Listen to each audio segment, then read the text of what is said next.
break. Now let's get back to our topic of discussion with interior designing.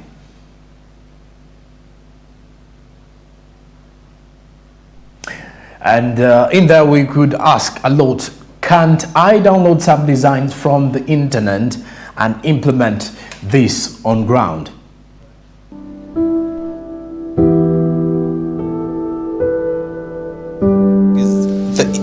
The designs that you'll find on the internet were particularly made for that particular space. If you go and look at a bedroom, modern bedroom design on Google, those bedrooms were designed for those bedrooms, for those countries, for those climates. So you might want to replicate this here and it doesn't work. So if a bedroom is using beds that are made out of oak wood, we don't have oak wood in Uganda. And if you use any other type of wood, it will not look the same. It doesn't make sense. You can't just copy and paste because there's a particular reason as to why that design is the way it is. It doesn't work like that elsewhere.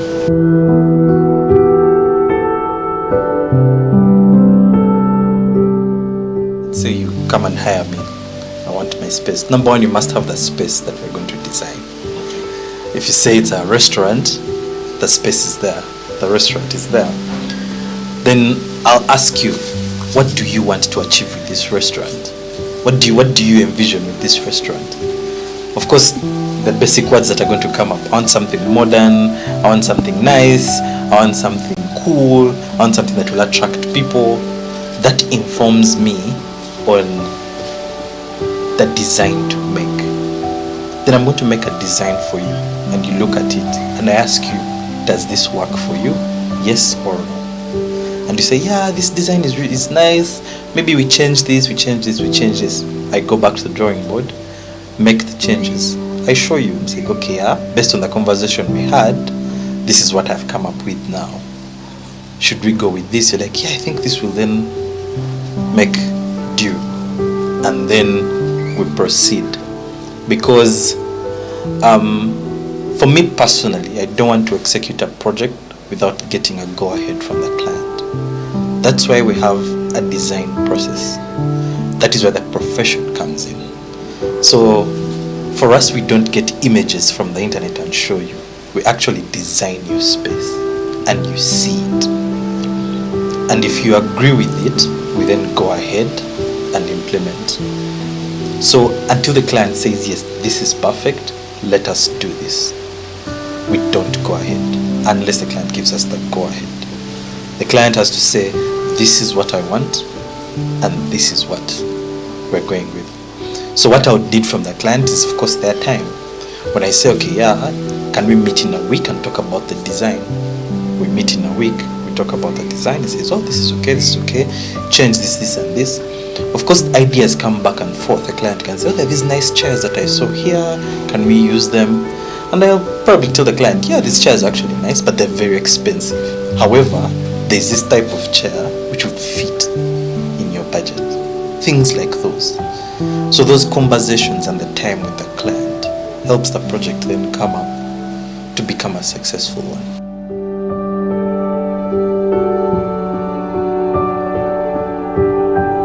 The biggest problem that we face is the profession not being appreciated. Because every client has a carpenter, every client has a plumber, every client has a welder, every client has those people they can use. They can put people together and they come up with something. So they're like, what's the use of an interior designer? I can do this myself. I'll get a picture off the internet and my carpenter will do it for me, you know? So then the profession is not appreciated that much. Someone will always ask, why do I need an interior designer? I did my first house myself. I don't need an interior designer now. You get what I'm saying? So that's the biggest challenge that we have faced in this profession and in this venture. The fact that it's not appreciated. People don't seem to see the need for hiring. The people who appreciate this profession are the very, very, very wealthy. So big organizations, big corporations, those are the people who see the need to have interior designers. But yet interior design can go all the way to as low as the guy who roasts chicken on the road. Because you can decide to make his car stall very, very nice, the chicken place, and someone comes on the roadside and says, oh, this place looks different. It's not like all the others I've seen, because he sought the services of a professional. How does that help? In the long run, he can decide to price his chicken 3,000 shillings more. So people are not buying the chicken. It's just because his place looks different from everyone else's. So his value has gone up. The value of the product he's selling has gone up, because there was thought put into just that small establishment of his. So that appreciation for the profession is what we are facing as professionals in this venture.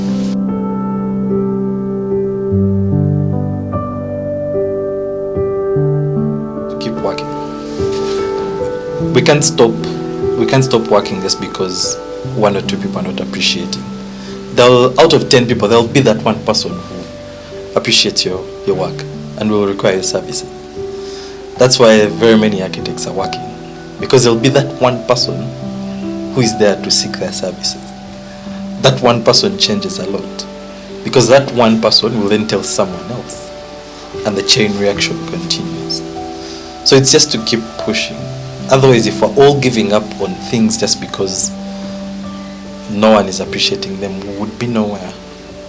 Everything is working because of the resilience, because of that push to keep going.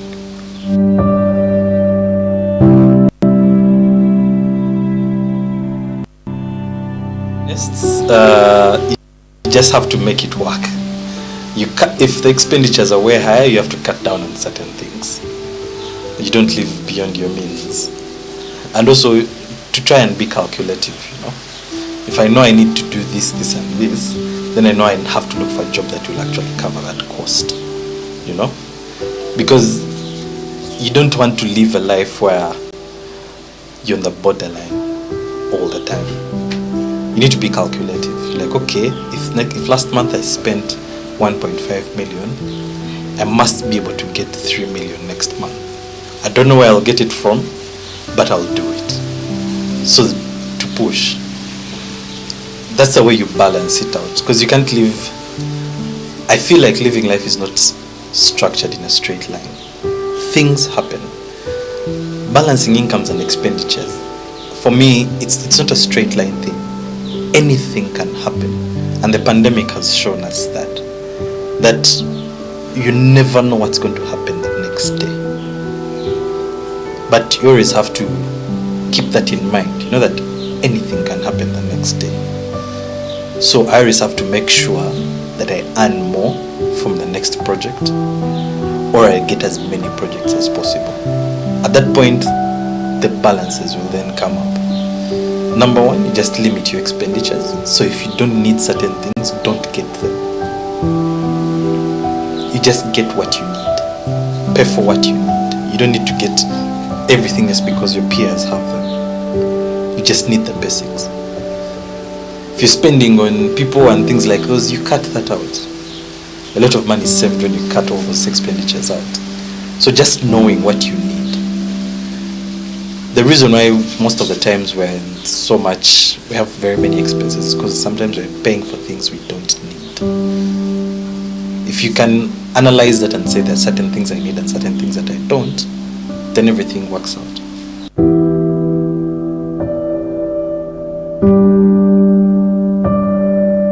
In 5 or 10 years to come, I see this not for myself, but for everyone else in the profession and the venture or the career. I see it being developed further.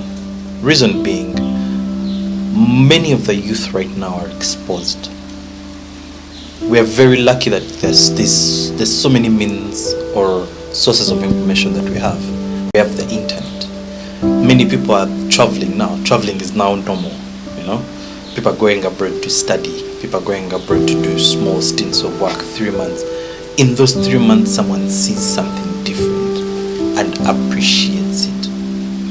So when they come back to Uganda, they don't want something mediocre. They want what they saw. As that number grows of people getting exposed, the profession is also growing bigger because people are appreciating things they see on the internet, because they have seen them in real life. They want to execute the same things here, and they understand that, hey, these things were done by professionals. I think when I go back to Uganda, I'm going to use a professional. I'm not just going to pick pieces here and there. So in 10 years, it's going to grow further than this, way further than this. Very many people are getting involved. If you notice social media pages, there are quite a number of people are getting involved. From small things as someone focusing on curtain design, something as small as that. The designs have changed over the years because people are now exposed. So that exposure has actually helped these things develop.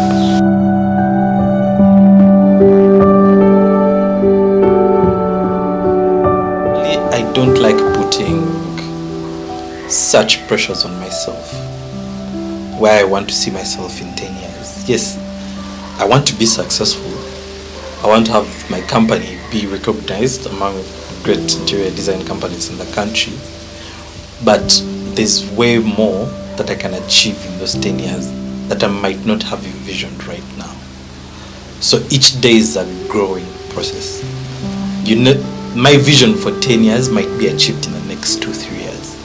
Then I'll have to change again for what my next 10 years are going to be. So for me, it's just about growth, growing as far as I can get. How I've planned for my future life, as same thing as the process goes. I might say I want to have a very nice house, a very nice ranch in 10 years. If I achieve that in the next 3 years, what of the next 7? You understand? So if I limit myself to 10, then it will be when I've reached that 10 milestone, then I'm done. But it's just about having that view of infinity. Let me just try to do as much as possible as I can while I still can. So not limiting myself to that milestone of 10 or 20 years. And that is it for the interior designing sector. And I hope you've picked out something. And I should tell you, it's as important as any other thing in real estate management. And if I told you having your house, interior designing should be a key priority as well. Okay, now let's get on ground with Barija Andrew this morning to discuss more about export-oriented businesses, as we want to see how best can we increase our exports from the perspective of both the small, medium, or even the micro enterprises in Uganda. This is Yes on Ground with Barija Andrew on standby. Good morning. Well, thank you very much, Jerome Paul Sonko. Yes, and of course today we are discussing export-oriented investment, and today this is an opportunity being provided by the Uganda Free Zones Authority to sensitize the people that are dealing to the products, most especially coffee, leather, cocoa, and of course other dairy products. There are quite so many avenues that you can use to export them, not only to produce them for the domestic market to be consumed. So today we are discussing export oriented